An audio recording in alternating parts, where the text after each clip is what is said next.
welcome to LRTV and the third edition of Legends 15. Our guest tonight played his first game for Lasswade at the tender age of 17 in 1977. He plied his trade in the second row in a career that was to span over 3 decades at Lasswade Rugby Club. Since then, he's joined the Blazer Brigade and he's now our second in command. So it's time to meet tonight's mystery guest on Legends 15.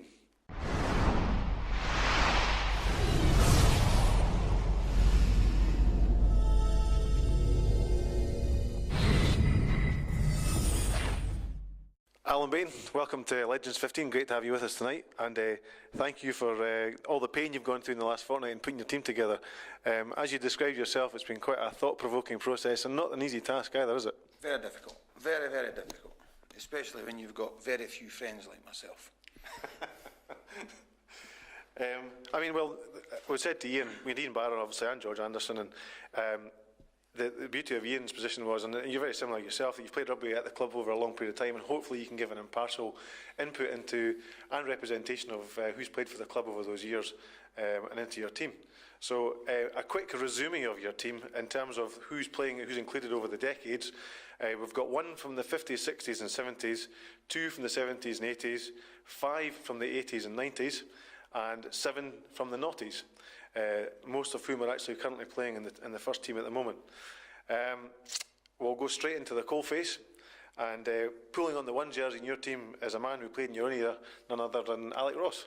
That's right, Alec. I brought him along to the club as a young lad. He was playing for Musselburgh Colts. Very strong, very fast, very fit, and sometimes didn't always have the best of hands, but you got 100% from him. And without any shadow of doubt, would walk in today's team. And alongside him, well, Alex 2 weeks out of 3, and alongside him a man who's also made it 2 weeks out of 3. George Anderson had him in week 1. You've included him in week 3. A man from the 70s and 80s, and a genuine hooker and all-round rugby player. You've described him as another wee Davy Pringle. That's right, Bowdy Pringle. Went to Melrose, came back to the club. The perfect hooker. Didn't matter how high or low the scrum was. Excuse me. He would get it for you. He had a great pair of hands. His line-out play was okay, and always got about the park. Full of rugby. A good man to have in your team. I think he went on to Melrose after that, didn't he? No, Melrose originally. Oh, it was Melrose, and then he came to Lasswade? Yes, he came back to Lasswade. Right. Well, swinging off his shoulders is a man who's made it 3 weeks out of 3 in the scrum, that is. Probably the most decorated player, as I've said many occasions, that's ever played at Lasswade, and it's none other than Peter Wright. Yep, Peter, I think I told you before a wee story about Peter, where I went to selection as captain of the seconds to ask to get him dropped because he wasn't doing very much, and they put him in the first, and that his career blossomed from then on. So obviously I'm not a good guy to pick a team. Well, that remains to be seen tonight, I suppose.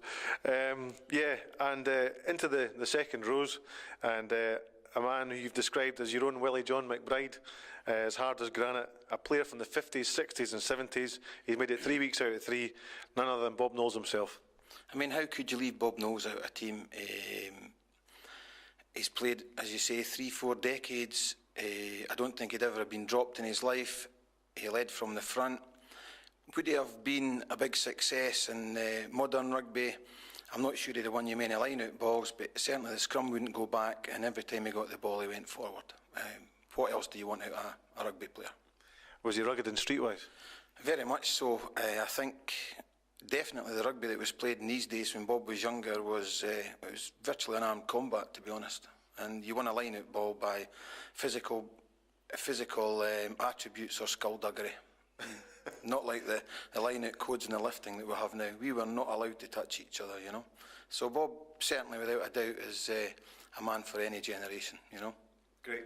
Well, pulling the jersey on next to him in number 5 jersey is a fellow who I played a season with, and his career was, in your own words, was cut short through injury. But in your own words also, what a waste of talent. A man from the 90s, he was team captain for the only year he played. I think, am I correct in saying Nick Thompson? Yes, Nick. Well, Nick he's in 3 team photos.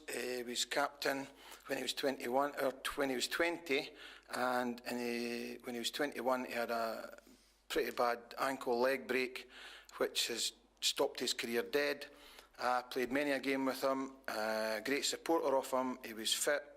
He was obviously young, he was keen, strong enough. Was he good enough to play in today's team? I would say yes, but we really don't know because we never saw enough of him. So I'm giving him the benefit of doubt, and he's my second choice, the second row in the team. Given the intensity of the game, Alan, now, and the physicality of it, and the build of players now, I mean, a lot of players are gym monkeys now, would Nick have actually measured up to that? Without a doubt. He had his whole career to fill out. He was, you know, he was a fit lad, and he knew a wee bit about rugby, and I enjoyed playing alongside him. Cut far too short, far too short. Okay. Well, in your back row, it has to be said, an interesting selection, but a very valid one, actually. And I think we might see this guy in that position, pulling the jersey on in this position last year. It's not a position, it has to be said, that he's unaccustomed to, because he was there when he played for Rotherham. A man who's made 3 teams out of 3 weeks out of 3, our very own Springbok himself, Bernie Hennessy. Yeah, Bernie boy. I think it would help the backs if we got him out of there and got him back into the forwards where he belongs.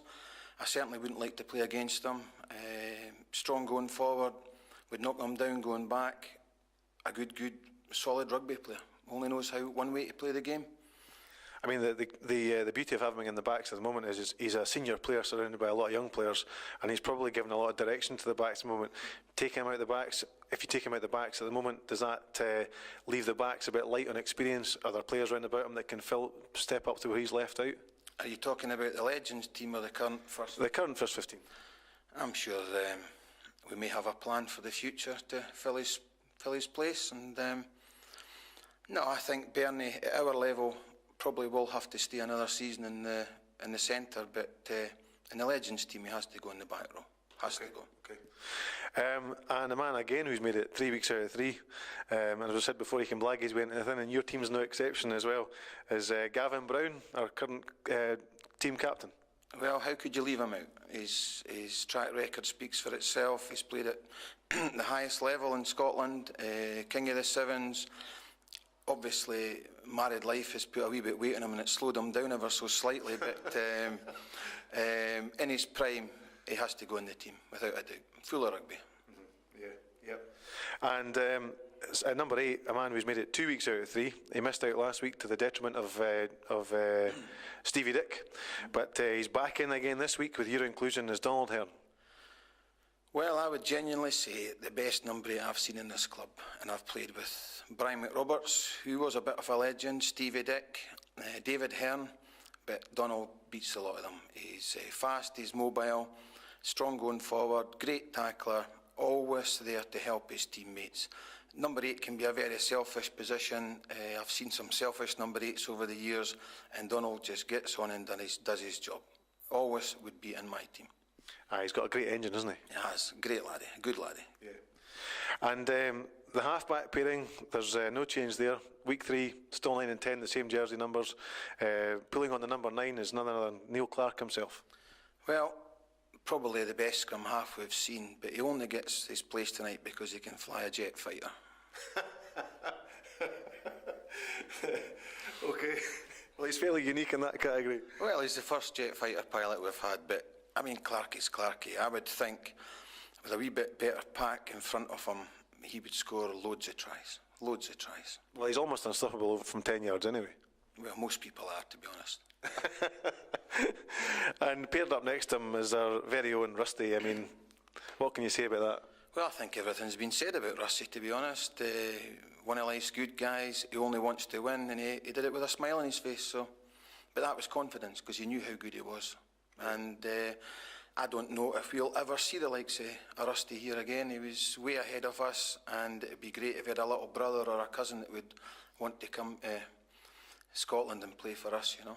Yeah. So, you never, like you said earlier, you never know what could arise and who could pop up in the jersey. Mm-hmm. On the left wing, pulling on the 11 jersey, and I have to agree with you. You've written here this player in particular, we haven't seen the best of him yet, and I firmly agree with you as well. And I think there's a lot to come. Is our very own first team back, Kyle Smith. Yes, Kyle Smith, still a young guy. We haven't seen the best of him yet. Let's keep him on the straight and narrow. Get him fit, get him playing in a good team, and I'm sure he'll score plenty of tries for us. Plenty of tries. He reminds me, when you see Kyle running, he's quite like Will Greenwood, and he's quite a ghosting runner.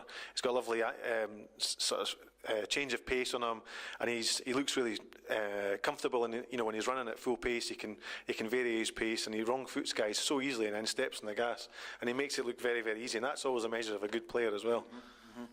Yep, I think he's benefited from having the likes of Bernie there. Just keeping the guys together and showing them a wee bit about rugby, to be honest. Yeah. So here's hoping next season. Yeah, well, we'll look forward to seeing the best of him yet. And pulling on the 12 jersey, a man who's also been a bit of discussion about in Ian Barr's team. He didn't make it in, but he wasn't far away. I remember him coming down here as a young lad when I was at school, and I came to training here on a Tuesday night. Probably be 10 or 12 at the time, and I still got involved with you guys. And I remember this lad, he was twinkle toes, unbelievable. He was just so nimble on his feet, and a tremendous sidestep on him. And a man from the 70s and 80s, Don Ross. Yes, Donald Ross. I think he's in 13 team photographs on the wall. So I played 2 or 3 seasons with him. He was fast enough. He could carve his way through a gap. He would tackle a Sherman tank, and I don't know what else you need as a centre. Yeah. He had everything. Yeah. He was a man who would transcend through all the way that rugby's changed. Yep. He's just a natural. He didn't. I think I made inquiries the other day there about him. He came to us from a lower junior club in Edinburgh, so he didn't. He hasn't been privately educated or come from a great rugby stable, but he did the business for us, and could still do it. Could still fit in the team. Yeah. Good. And paired up next to him is a man I have to say I don't know much about. He's also been talked about as well in Ian's we discussion the last time around. From the 80s, you've written here he's a strong, fast-running centre with all the necessary attributes as required and skills required as well. John Curry.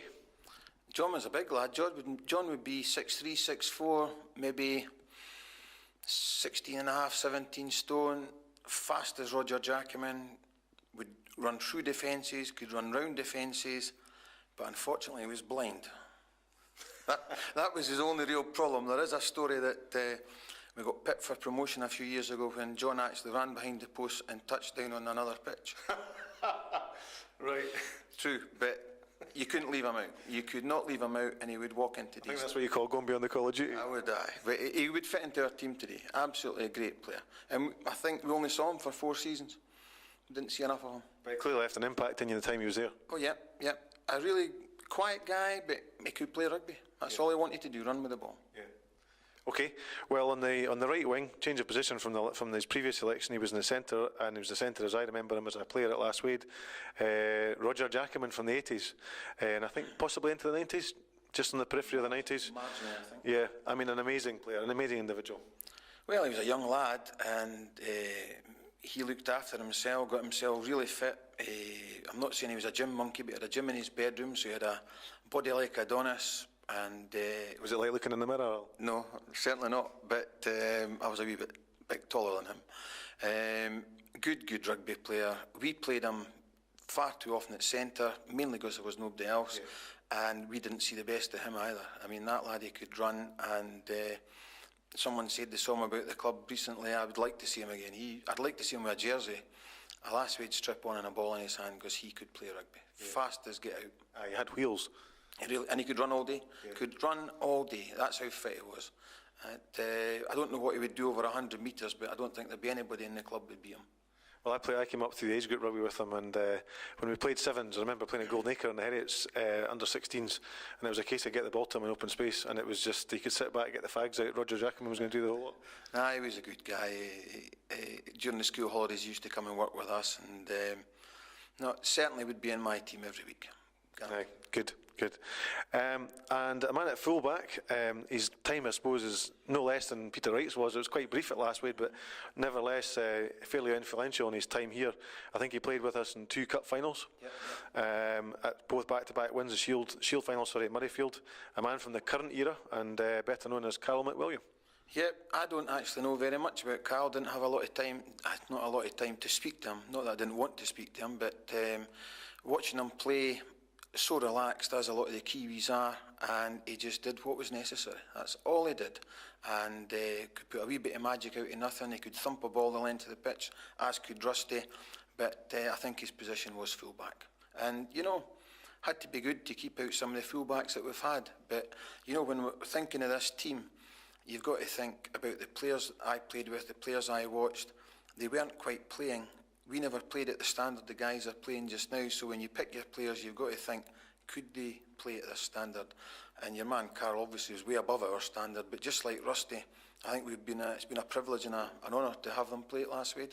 Yeah, he's very similar to Rusty actually in a way, Alan, in that he gave himself so much time on the ball, or he looked as if he had so much time on the ball. Very comfortable with the ball in hand.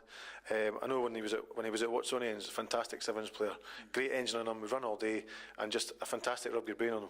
Yeah, I really wish that I'd sat down and had a bit longer chat with him, but it was all too brief as far as I'm concerned. But he did the business for us on the park, and that's the main thing. And I'm hoping that he may be around in the future.